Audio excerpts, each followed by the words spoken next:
시편 28편 1절부터 볼게요. 28편 1절 여호와여 내가 주께 부르짖으오니 나의 반석이여 내게 귀를 막지 마소서. 주께서 내게 잠잠하시면 내가 무덤에 내려가는 자와 같을까 하나이다.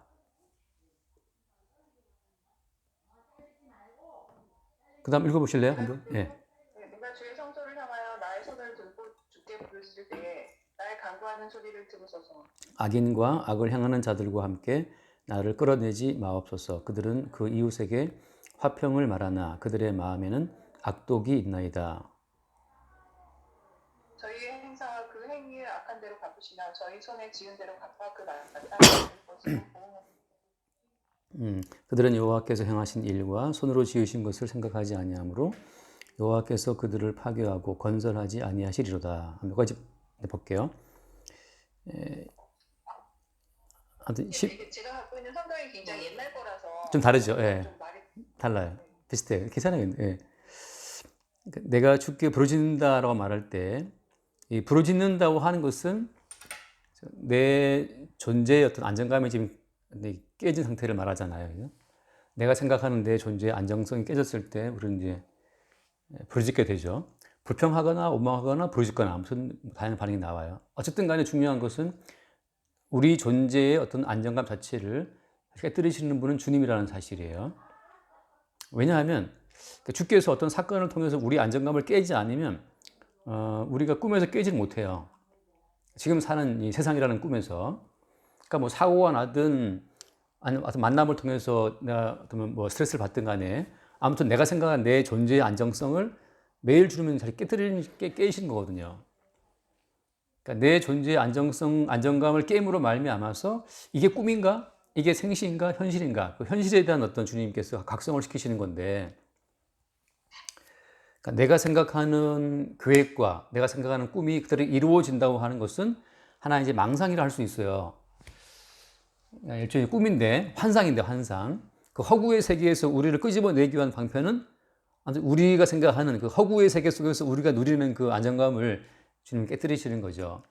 그래서 그 대표적인 것이 이제 말하자면 그 이스라엘 백성들을 광야로 데리고 들어간 건데, 광야에 들어가는 순간 이스라엘 백성들의 어떤 그 안정감, 가장 중요한 건 생존의 본능인데 그 생존에 대한 보장이 깨지는 순간 이제 그 생존에 대한 보장이 안 되는 순간부터 인간은 두려워하거든요. 하나님께서 이스라엘 백성을 굳이 끌고 광야에 들어가서 그 생존에 대한 어떤 그 두려움을 그들 가운데 완전히 보내버리죠. 그런 것처럼 그래서 이제 그들로 하여금 먹고 마시고 사고 팔고 그 장가고 시집가는 그런 삶. 그러니까 먹고 마시는 것으로 내 생존을 보장받고 내 생존의 보장에 바탕을 두고 이제 어떤 아름다운 현실을 꿈꾸려고 하는 그런 이스라엘 백성들의 모든 삶 자체를 주님이 송두리째 이제 완전히 광야라고 하는 그 죽음의 땅을 끌고 와서 그걸 다 깨버리거든요. 그러니까 성도는 누구냐 하면 성도는 아무튼 매일매일 진짜 현실의 주인공이신 예수에 의해서 허구의 현실이죠. 우리가 살고 있는 세상 자체는. 거기에서 우리를 끄집어내시는 거, 그런 과정으로 이끌림 받는 자들이 성도라고 하는 거예요. 우리가 사는 현실을 왜 허구라고 성경에서 말을 하는 거예요? 야고보서에 그런 말씀 기억나죠? 야고보서 4장에 너희는 잠깐 보이다가 사라지는 안개니라 그런 표현을 해요. 그래서 내일 일을 자랑하지 말라 그러거든요. 그러니까 잠깐 보이다 사라지는 안개라는 것은 굉장히 보이는 것 같고 현실감이 있지만 해가 뜨거나 바람이 불면 사라져 버리는데, 그래서 이 우리 인생을 두고 성경은 말하기를 그냥 안개 같다는 표현을 해요. 그러니까 이 안개 같은 인생 자체에 어떤 굳건한 어떤 현실감을 가지고 이 인생에 뭔가를 건축할 것처럼 살아간다 자체가 그게 허구 위에 허상 위에 집을 짓는 거란 말이지. 그래서 요즘 뭐 나오는 말이 강소연 씨 말 많이 나오는데, 강소연 씨가 뭐 200억이 넘는다면서 돈이 그 재산이. 아무튼 200억이 넘든 상관없어요. 그냥 한순간에 죽는 순간 안개처럼 사라지는 거거든요.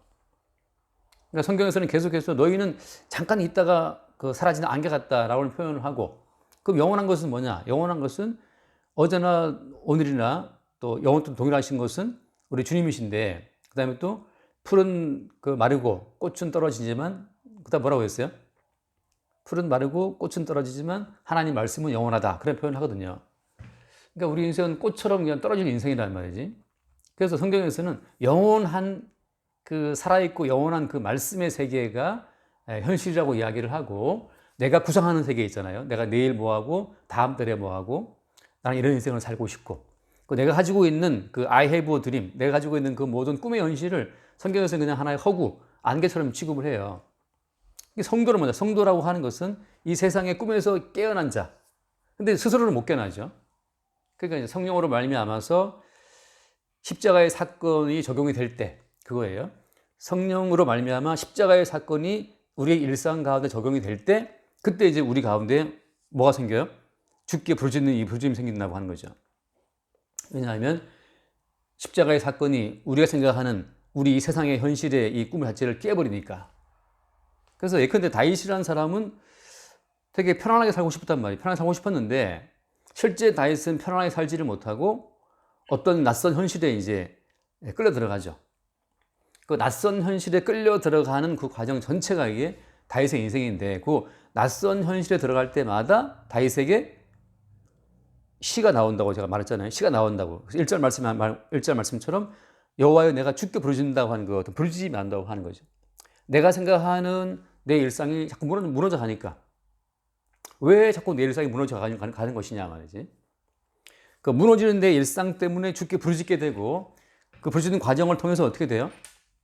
그 아까 나왔죠. 2절 말씀에 2절에 보면 내가 주의 성소를 향하여, 뭐 성소를 향하여 뭐 지성소를 향하여 같은 말인데, 아무튼 주의 성소를 향해서 손을 들고 지금 기도를 한다고 하는 것은 진짜 현실을 건축하시는 진짜 어떤 창조의 주님이잖아요. 그 창조의 주님이 거쳐 하시는 그 성소를 향해서 손을 들고 기도한다고 하는 것은 그 성소로부터 나오는 그 주님의 그 언약의 세계가 참 현실이고, 내가 붙잡고 싶고 내가 유지하고 싶은 나의 어떤 꿈의 현실은 허상이라는 사실을 어떤 이 대비를 통해서 지금 보여주는 거거든요.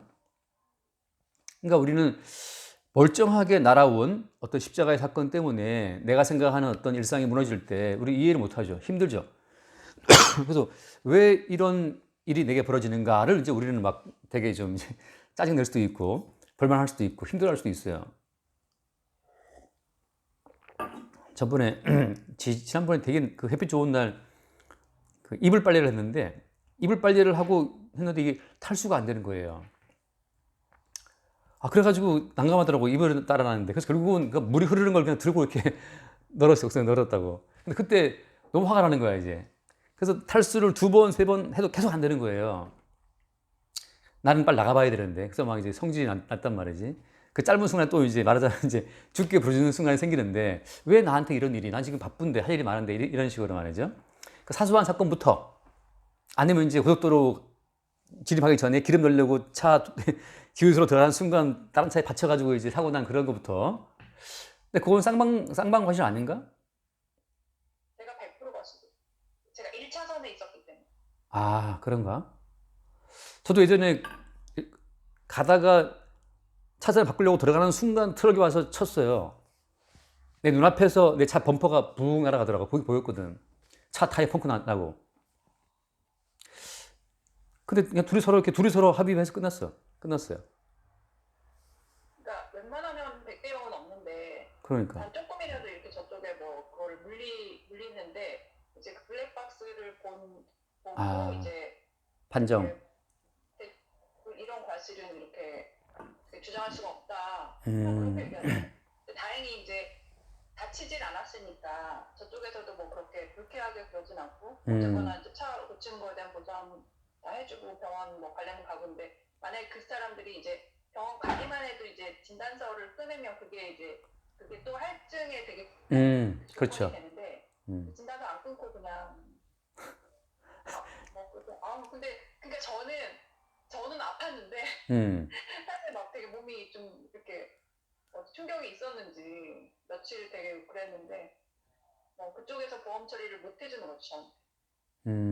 그렇지. 100%. 그냥 자기가 재보험으로 제가 병원 가려면 갈 수도 있는데, 제가 또 사고가 나서 제가 병원을 가면 그것도 되게 할증이 된다는 거예요. 그래서 저는 보험료를 아끼고 그냥 몸을 희생했습니다. 그래, 몸으로 때운다. 아무튼 그래서 지금 사소한 사건 속에서 계속 우리가 생각하는 계획은 무너져요. 근데 우리가 생각하는 계획이 무너질 때 주를 향한 이제 부르짖음이 나오게 되고, 그때 도달하는 곳은 어디예요? 어디를 향해서 부르짖는 거냐 하면 여기 말한 것처럼 성소를 향하여 부르짖는 건데, 왜 성소를 향해 부르짖냐 하면 이게 그때 그 성소로부터 진짜 현실이 내게 적용이 되는 거예요. 다시 말해서 그냥 쉽게 말하면 내가 생각하는 모든 현실은 다 엄밀히 말하면 마귀로부터 이게 주어지는 그냥 가상의 하나의 헛된 꿈이에요. 하나님이 원래 우리를 지으신 본래의 목적은 이제 성소로부터 나오는데, 그걸 쉽게 말하면 무슨 말을 해요? 하나님의 말씀의 그 말씀 안에 이미 우리의 모든 삶의 그 스케줄이 다 들어있다는 거죠. 말씀 안에 우리의 모든 삶의 일정이 들어있다고 하는 거.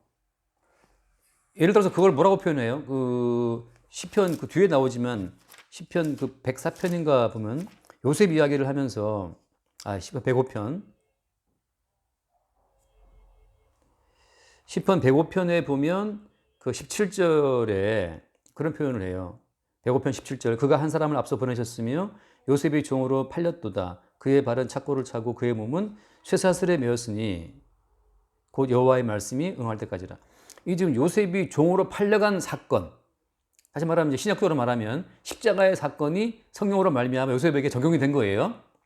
그 다음에 그의 발은 착고를 차고 그의 몸은 사슬에 매었다는 자체가 뭐냐면 다 몽땅 다 요셉이라고 하는 사람의 그 어떤 삶의 꿈을 다 그냥 깨뜨리는 사건들이에요. 요셉이 추구하는 어떤 행복한 삶에 대한 모든 희망이 날아가는 사건들이고, 근데 그건 뭐 때문이냐 하면 곧 여호와의 말씀이 응할 때까지라. 그러니까 여호와의 말씀이 그렇게 요셉이라는 사람을 이끌어 간 거죠. 그러니까 말씀이 만들어준 현실, 진짜 현실이고, 요셉이 꿈꾸었던 아빠랑 같이 살았던 뭐 살고 싶은 행복한 뭐 모든 삶 자체는 하나의 그냥 허상이었다고 하는 거죠. 그러니까 매일매일 우리의 삶 가운데 말씀의 사건이 닥쳐온다고 하는 거예요. 그때 뭐가 벌어지는 거예요? 내가 생각하는 내 인생의 꿈은 이게 이제 취소가 되고, 이거 이제 제거가 되는 거죠. 깨져나가는 거고, 밀려 들어온 말씀의 현실 속에서 우리는 현실의 주인이 따로 있다는 사실을 보게 되는 거죠. 그러니까 뭐 그런 사고 자체도 어때요? 결국은 다 주님께서 그런 사고를 겪게 하신 건데, 그 이유는 정확히 지금 알아야 몰라요? 이유는 모르겠죠, 그죠? 왜 벌어졌는지. 그래서 뭐 엄마가 놀랄 수도 있고, 차 수리비 들고, 내 몸도 아프고 말이죠. 여러 가지 사건이 생긴다고.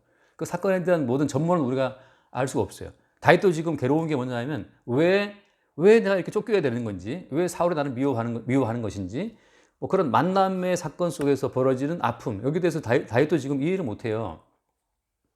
나중에 보면 또 나오죠. 다윗은 원치 않게 또 간음죄를 범하게 되고, 또 살인죄를 짓게 되고, 아무튼 본인이 구상했던 그 안정적인 일상이 늘 깨져나가는 그 어떤 사건에 휘말리면서 다윗을 도구로 쓰시는 그 말씀의 주인공의 현실 속으로 다윗이 계속 인도를 받는 거죠. 그 인도가 왜 필요하냐 하면 여기 나오는 표현처럼 지성소라는 표현 나오잖아요. 2절 말씀에 이 지성소가 그때는 이스라엘 땅에 이제 다윗이 성전을 짓기 전했기 때문에 아무튼 그때 땅에 있었지만 이게 신학에 들어오게 되면 언약이 완성되는 시점에 가면 하늘로 올라가 버려요. 하늘로. 잠깐 말씀 하나 봐. 요한계시록을 보면 주일날 봤던 말씀인데 요한계시록 잠깐 11장을 봅시다. 요한계시록 11장 19절 말씀을 보면 11장 19절 하나님의 성전이 열리니 성전 안에 하나님의 언약궤가 보이며 또 번개와 음성불과 내성과 지진과 큰 우박이 있어요. 네. 자, 성전이 어디에 있어요? 하늘에 있다고 나와 있죠. 그러니까 땅의 성전이 하늘로 올라가 버리거든요.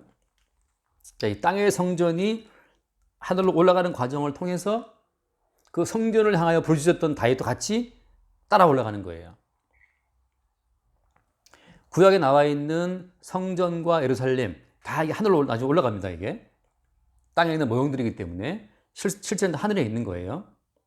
그래서 구약 성경에서는 성전과 예루살렘을 뭐라고 표현하냐 하면 잠깐 신명기를 볼게요. 신명기 12장을 봐요.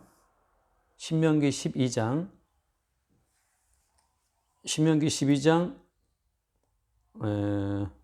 5절 5절을 볼게요.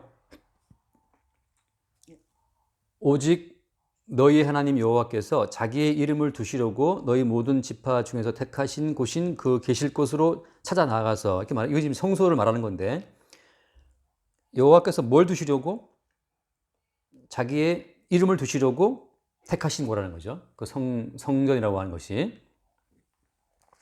그래서 열왕기상 8장을 보면 솔로몬이 성전 짓고 그 이야기 다시 한번 언급해요. 열왕기상 8장. 열왕기상 8장에 이제 성전을 다 건축하고 나서 성전 낙성식이라고 하죠. 그걸 할 때 솔로몬이 한 기도의 내용 가운데 나와 있습니다. 예를 들면은 열왕기상 8장 18절 말씀을 볼게요.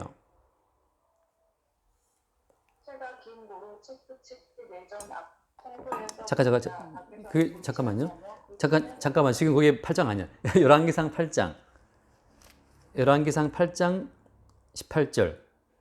18절이요? 네. 이게 열왕기상이죠. 18절? 네.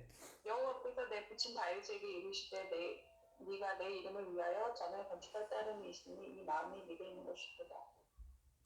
여기 보면 무엇을 위하여 성전을 건축한다? 내 이름을 위하여. 네, 내 이름을 위하여. 그러니까 이 성전이라고 하는 것은 주의 이름을 두시기 위해 만들어진 거예요. 이름이 있다라고 하는 것은 주님께서 항상 그랬죠. 주님께서 항상 거기 위에 표현에 안 나오나? 거기 8장 12절을 보면 그런 표현이 나와요. 8장 12절에 그때 솔로몬이 이르되 여호와께서 캄캄한 데 계시겠다 말씀하셨사오나라고. 그러니까 지금 여호와 하나님께서는 항상 숨어 계시는 분이기 때문에 그 존재를 우리한테 보이지 않아요. 존재를 보이면 우리는 다 이제 멸망당하는 건데, 쉽게 말하면 하나님께서 유일하게 보이신 존재가 예수님이에요. 그래서 예수님 말씀하시기를 나와 아버지는 하나라 말씀하시거든. 나와 아버지는 하나라 그런 말씀하시는데, 그러니까 하나님께서 우리에게 존재로 자기를 보이신 유일한 계시의 그 어떤 종합체가 예수님이라고 하는 거죠. 그러니까 쉽게 말하면 구약에 나와 있는 성전이라고 하는 것은 그러니까 결국 예수 그리스도를 보여주는 모형으로 성전에 있는 거예요. 그래서 예수님의 별명이 뭐냐 하면 주의 이름으로 오시는 이라고 이제 불러요. 보통 예수님을 주의 이름으로 오시는 이요. 원래 주의 이름은 어디에 있었다? 성전에 있었는데 이제 예수님께서 직접 이 땅에 오신 거죠. 그래서 주의 이름으로 오시는 분이에요. 그래서 주의 이름이라는 그 표현 자체는 너무나 이게 좀 큰 어떤 테마이기 때문에 말할 게 너무나 많은데, 쉽게 말하면 주의 이름 자체는 하나님께서 모든 만물을 창조하시고 우리를 뭐 구원하시고 하는 그 모든 것은 다 주의 이름을 위하여서 벌이는 일이에요. 우리를 위해서 벌이는 일이 아니고 주의 이름에서 벌이는 일인데, 그래서 이제 우리 인생은 계속해서 깨지고 녹아지고 어디로 이제 흡수가 되는 겁니까? 주의 이름에 흡수가 되는 거예요. 그러니까 우리는 누구의 이름으로 구원받아요? 그래서 우리는 누구든지 주의 이름을 부르는 자는 구원받으리라 한 것처럼 주의 이름으로 구원되는 거거든요. 근데 그 전제가 뭐냐 하면 우리의 이름은 어때요? 우리의 이름은 깨지고 녹아지고 완전히 붕괴되고 그리스도 예수의 이름에 녹아 들어가는 건 그 자체가 이제 우리 인생의 평생 과정이에요. 그러니까 저 같은 경우도 제가 살고 싶은 인생을 못 살았다고 사실 뭐 약간 좀 우울할 때도 있는데 내가 살고 싶은 인생들 안 된다고 해서 좀 불평할 때도 있는데 말이죠. 결국은 주의 이름이 내 이름으로 건설된 그 어떤 건축물을 다 깨부시면서 주의 이름으로 세우시는 그 성소의 일부로 나를 사용하시는 과정이에요. 그러니까 인생은 주의 이름으로 세워질 그 성소의 한 부분으로 우리가 연합되어 가는 과정이죠. 그렇게 주의 이름으로 세워지는 성소의 한 부분으로 연합되는 자들이 그 사람이 구원받은 사람이에요. 근데 주의 이름에 연합이 안 되고 내 이름만 남아있어. 내 이름만 남아있으면 이게 지옥 가는 인생들이에요. 내 이름만 남아있으면. 그러니까 호랑이는 죽어서 가족을 남기고 뭡니까 또 뭐 사람은 죽어서 이름 남긴다 그런 말 있잖아요. 누가 한 말이죠? 아무튼 그 영화에 황산발 영화에 보면 계백 장군이 그 말 하는데, 계백 장군이 그 말을 할 때 그 사투리로 하는 영화가 있다. 호랭이는 죽어서 말이지 이름을 남기고 하면서 뭐 사람은 죽어서 이름을 남기는 법이요 그랬는데 그 계백 장군 와이프가 말하잖아요. 호랑이는 가족 때문에 죽고 사람 이름 때문에 죽는다고 그 말. 그래서 이제 그 싸우는 부부 싸우는 내용이 나와요. 그 황산발 영화에 챙겨봤는데 그 뭐죠? 그러니까 주의 이름에 연합되는 과정에서 내 이름이 녹아지는 사람은 그게 이제 구원받은 백성이고 주의 이름으로 구원받는 거고, 자기 이름을 남기기 위해서 예수 이름을 끌고 들어와. 내 이름을 위해서 자꾸 예수 이름을 이용해. 그래서 예수에게 기도해서 뭘 받아. 자꾸 내 이름의 어떤 그 왕성함을 위해서 예수 이름을 이용하는 사람들은 그 자기 이름 때문에 지옥 가는 거예요. 그 말이 무슨 말인가 하면 가끔 그런 이야기를 하고 그러는데 사람이 죽으면 자아의식이 사라지나요? 남아있나요? 사람이 죽으면 자아의식이 사라지는 것이 아니고 남아있어요. 남아있기 때문에 지옥이 고통스러운 거예요. 말하자면 죽으면 다 잊어버리면 편하지. 그럼 뭐 확 죽어버리면 말죠. 근데 죽으면 끝이 아니고 죽음이 더 괴로운 이유는 이 땅에 있을 때 모든 그 삶의 기억이 남아있기 때문에 괴로운 거거든요.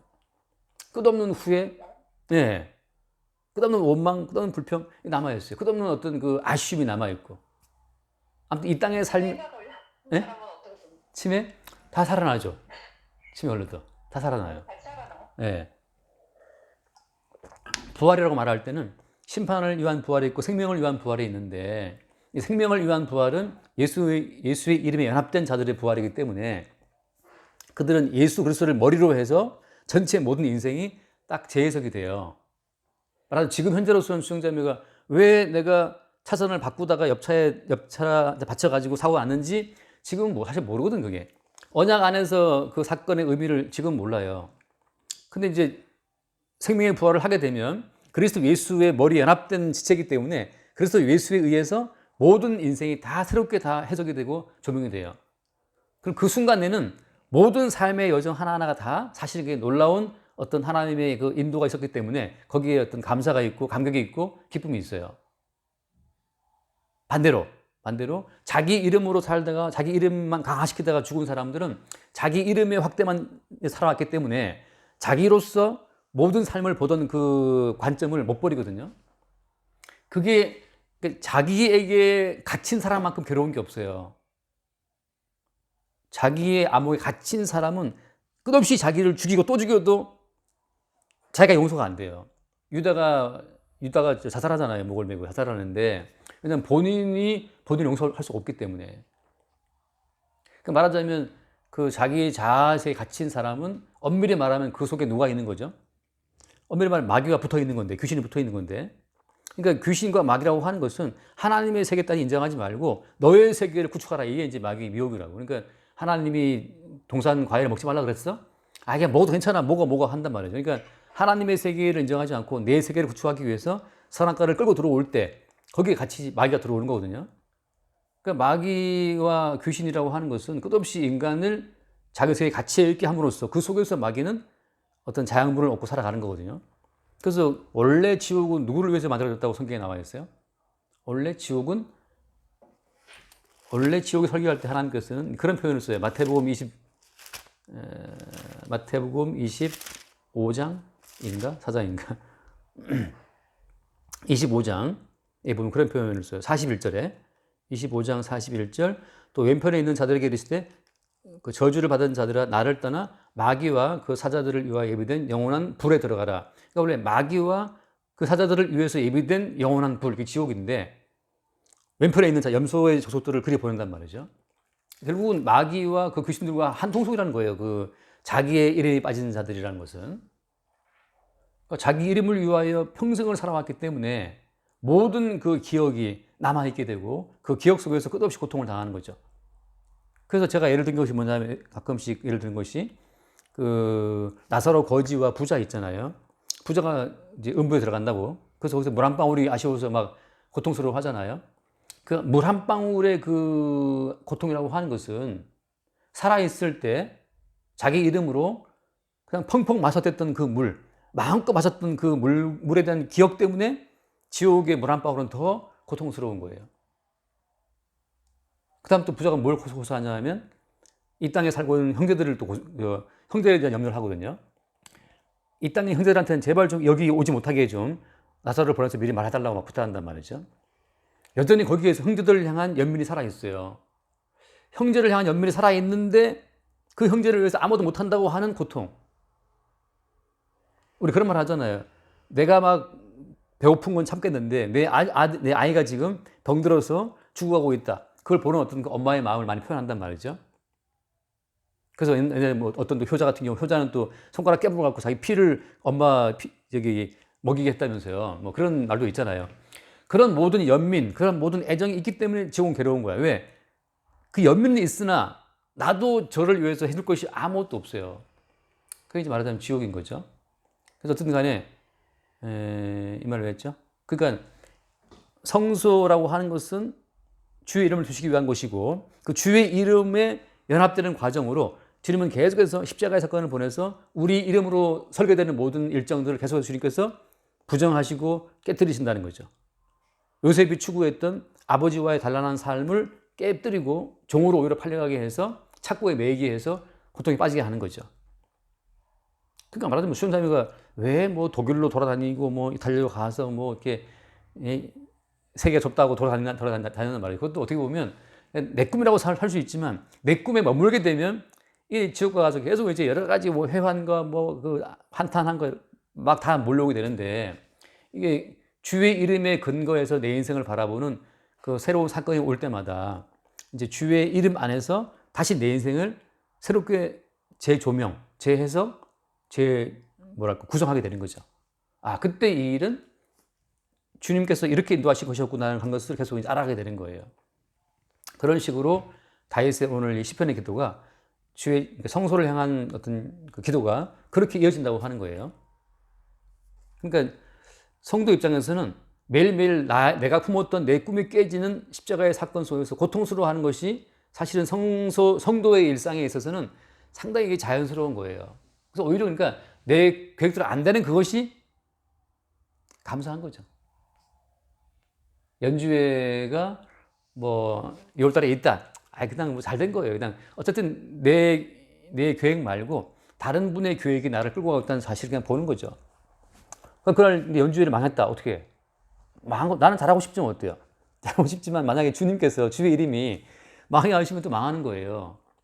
그런 식으로 우리 인생이 그러니까 내 인생은 내 것이 아니고 주의 이름이 주의 이름을 위해서 만들어가는 인생이라는 사실을 어떤 보여주는 그 약간 어떻게 보면 갈등 구조기도 하고 내가 부정되고 깨지는 과정 속에서 나오는 것이 뭐냐? 주께 부르짖는 이 기도예요. 내가 주께 부르짖습니다고 하는 것 자체가. 그래서 만약에 부르짖으오니 나의 반석이여 내 귀를 막지 마소서 주께서 내게 잠잠하시면 내가 무덤에 내려가는 자가 될까 하나이다.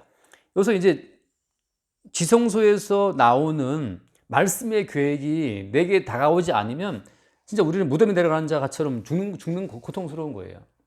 내 인생이 도대체 무엇 때문에 이렇게 고통스러워하냐 이것이 말씀을 통해서 해석이 안 되면 그것처럼 괴로운 곳이 없죠.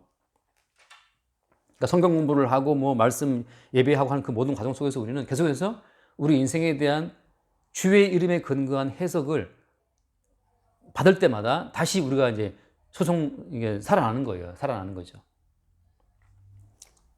그래서 그 3절 말씀 보면 3절에 악인과 악을 향하는 결과 함께 나를 끌어내지 마옵소서. 그들은 이웃에게 화평을 말하나 그들의 마음에는 악독이 있다. 아까 말한 것처럼 악인은 뭐냐? 악인은 자기 이름을 위해서 모든 세계를 구성하는 사람들이에요. 그러니까 어린 아이도 어때요? 어린 아이도 자기만의 세계가 있기 때문에 어린 아이도 아빠와 엄마랑 무지 싸운단 말이지. 근데 잠깐 그 유튜브를 보니까 어떤 한 5학년 남자아이가 게임을 이렇게 막 하다가 이제 그 라면을 할머니가 끓여줬는데 그 라면 쟁반을 들고 게임기 앞에 이렇게 놓다가 그대로 엎질러 가지고 여기 막 사타구니 하고 여기 막 되는 장면을 봤어요. 근데 그 전 앞에를 보면 계속 그 할머니가 말하지. 나와서 먹으라고 이렇게. 근데 걔가 말을 안 들어요. 어린 아이도 그 자기만의 세계가 있어요. 마치 그런 것처럼 지금 주님께서는 누가 악인이냐, 악인. 그 악인이라고 하는 것은 자기 이름을 위하여, 자기만의 세계를 위하여, 자기만의 어떤 삶을 위한 꿈을 자체가 깨지지 않은 자가 다 악인이에요. 이제 그대로 자기의 세계에 갇혀 있다가 그대로 지옥 가는 거죠. 그렇게 주께서 인도하시는데 아까 말한 것처럼 이 성소가 이제 어디로 올라간다? 하늘로 올라간다고 하는 거. 그렇게 뭐 성도의 삶이, 성도의 일상이 매일매일 내 꿈이, 내 계획이, 내 일상이 또 깨져버렸네? 하고 또 이제 그걸 발견하는 즐거움. 본래 오늘 동영재가 저기 청와대 그게 예약을 했다 그랬거든. 청와대 같이 보러 가자고 그랬는데 아까 전화가 온 거. 갑자기 지금 강릉집에 내려가 있다는 거지. 무슨 일이 있어가지고. 그러니까 나는 생각할 때, 있다던데. 예, 나는 오늘 오후에서 청와대 가보나 그랬는데 갑자기 또 바뀐 거예요. 이런 걸 같이 사실은 재밌는 거예요. 이게 재밌는 거죠. 그냥 사소한 사건 속에서 내 일상의 하나의 일정이 그게 취소가 되고 새로운 주요 일정이 다가올 때.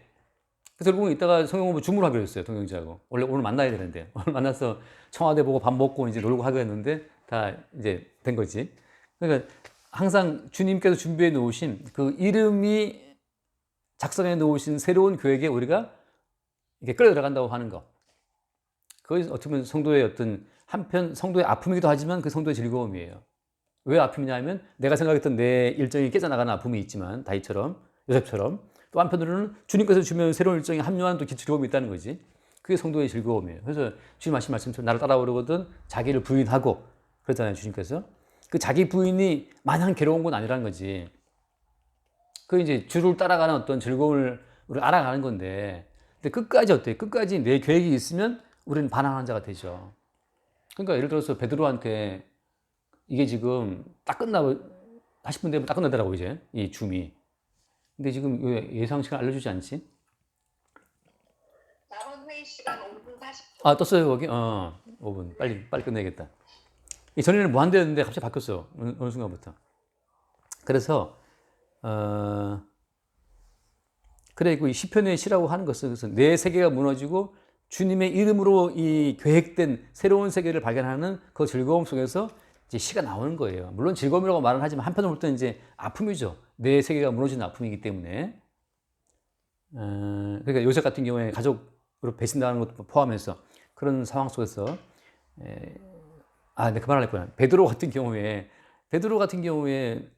자기는 예수를 따라가고 싶었는데 예수님 하신 말씀이 네가 나를 3번 부인한다. 그 예수를 3번 부인할 수밖에 없는 그 어떤 실상 속에서 어떠죠? 자기는 예수를 끝내 이렇게 막 끝까지 따라가는 그 충성스러운 어떤 자기 자아 이미지가 다 깨져버린 거잖아요.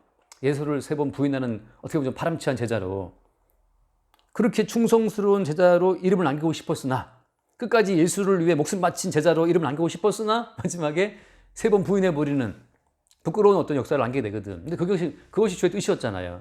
그래서 말씀하시기를 야 베드로야 네가 오늘 밤 그 닭이 울기 전에 3번 나를 부인할 거야 라고 하는 그 말씀의 일정 3번 내가 나를 부인한다고 하는 그 말씀의 계획 살아있는 그 말씀이 오히려 그 베드로가 품었던 그 계획을 이게 무너뜨려 버린 거란 말이죠. 거기서 베드로는 유다처럼 스스로 자결하지 않잖아요. 그런 것 속에서 우리가 나도 마찬가지죠. 예수를 난 따라갈 거야 하는 우리의 어떤 개인적인 결심 그게 항상 취소된다 하더라도 상관없어요. 주께서 주님의 이름을 위해서 우리 이름을 주저앉히는 과정이니까 그렇게 어떤 주의 이름의 그 합해지는 과정을 통해서 우리는 주의 성소에 하늘에 주님의 구원에 합해진다고 하는 겁니다. 끝까지 합시다. 몇 분 나왔어요? 3분 30초. 한 분. 그럼 수님 기도하고 마칩시다. 나 기도하고. 주님 감사합니다. 오늘도 이렇게 일상의 의미 없는 시간에 이렇게 말씀을 들을 수 있는 시간을 허락해 주시면 감사드립니다. 주의 이름에 연합하는 그리스도의 삶을 걸어볼 수 있도록 은혜 베풀어 주시옵소서. 아멘. 말씀 예수 이름으로 기도드립니다. 아멘. 주님 감사합니다. 우리 일상이 무너지는 아픔 속에서 주께 부르짖을 때에 주님 주의 성소로부터 주의 이름에 근거한 모든 새로운 일정들을 새로운 삶의 길들을 기쁘게 수용할 수 있도록 늘 우리를 인도하여 주옵소서. 우리 주님도 자기를 깨뜨리고 아버지의 계획을 수용하신 것처럼 우리도 우리가 깨지는 아픔 속에서 주의 일정을 주의 계획을 수용하는 구원받는 자의 성도의 심령을 늘 새롭게 공급하여 주옵소서. 우리 주 예수 이름으로 기도드립니다. 아멘.